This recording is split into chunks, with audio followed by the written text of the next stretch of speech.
Nadagdagan po ang puwersa ng ating hukbong pandagat. Dumating na kahapon sa bansa ang BRP Ramon Alcaraz. Inasa makakatulong ito sa paghuli sa mga ilegal na mangingisda at mga smuggler. Ang mainit na balita hatid ni Rafi Tima.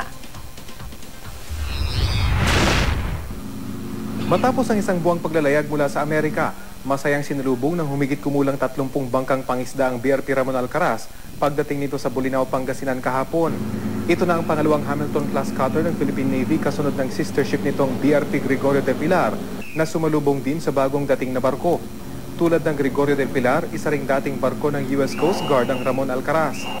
450 million pesos ang ginastos ng pamahalaan para i-upgrade at pagandahin ang mga gamit at armas nito. Halos isang taon din nagsanay ang mga tauhan nito sa Amerika bago ito naglayag patungo sa Pilipinas. Matapos ang seremonya sa Bolinao, Pangasinan, sumunod na ang BRP Alcaraz sa sister ship nitong BRP del Pilar papunta naman sa Subic. Sa ngayon, nakasunod na sa atin itong BRP Ramon Alcaraz matapos itong salubungin itong ating sinasakyang BRP Gregorio del Pilar. Isang buwan ding naglayag ang Alcaraz mula sa South Carolina sa Amerika. Pagdating nito sa Subic, pipinturan ito ng gray tulad ng iba pang barko ng Philippine Navy.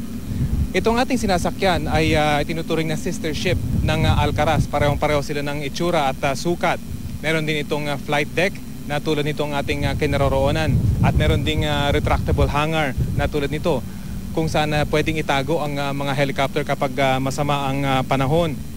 Ito lang at ang kararating na Alcaraz ang may retractable hangar sa ngayon sa mga barko ng Philippine Navy. 378 feet ang haba ng barkong ito at may bilis na 29 knots o 54 kilometers per hour.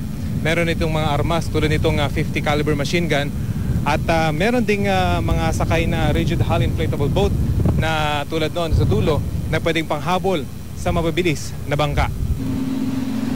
Pagpapatrolya sa water borders ng bansa laban sa mga iligal na dayuhang mangingisda at mga smugglers ang pangunahing misyon ng BRP Ramon Alcaraz.